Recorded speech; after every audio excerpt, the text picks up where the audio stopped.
kokia ateinanti savaitė avinams, kokia savaitės pagrindinė energija.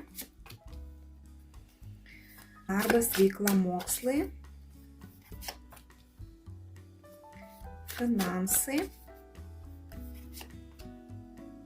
ir asmeniniai santykiai. Taip, savaitės pagrindinė energija yra saiko arkanas.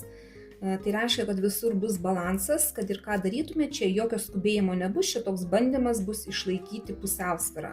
Kas liečia jūsų darbus, mokslus, jūsų veiklą, tai žinies arkanas krenta, čia reikėtų tokio pasyvumo laikytis, niekur nelėkti, neskubėti, ramiai žiūrėti viską, kas vyksta pas jūs gyvenime, tiesiog truputį pristabdant. Ir nesidalinti savo mintimis, savo žiniomis, nesidalinti savo norais su niekuo. Tai, ką sugalvojat, ką turit, tai laikykite savo mintise. Paslėpkite tiesiog, kad būtų. Gali kažkam tai ir paslaptis kažkokios tai išlysti. Tiek darbuose jūsų, tiek jūsų veikloje, tiek moksluose gali kažkas paslėpta būti. Mokslams čia, tarp kitko, yra geras arkanas, pasimokykit ir tiesiog nesiblaškykit, iniciatyvos čia kažkokios lėkti ir daryti kažką nereikia. Kas liečia finansus, tai monetų tūzas duodamas.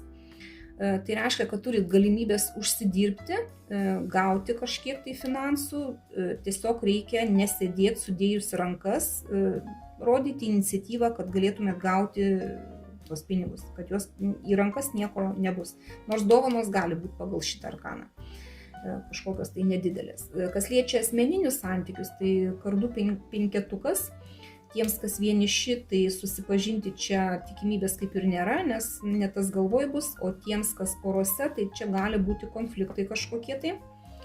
Galite pyktis, galite aiškintis, nors pagal saiko arkaną, tai čia taip turėtų būti balanso ieškojimas. Turėkit minty, kad geriau nesirėkauti per daug aršiai, per daug stipriai neginti savo tiesų, o paieškoti to balanso. Tada kažkaip ramiau viskas bus ir galbūt išeisite iš tos situacijos neįskaudinę vienas kito per daug stipriai. Tai va, trumpai tiek, plačiau galite pasižiūrėti mano kanale Taro langas. Dėkoju už jūsų laiką, širdutes ir iki sekančio karto.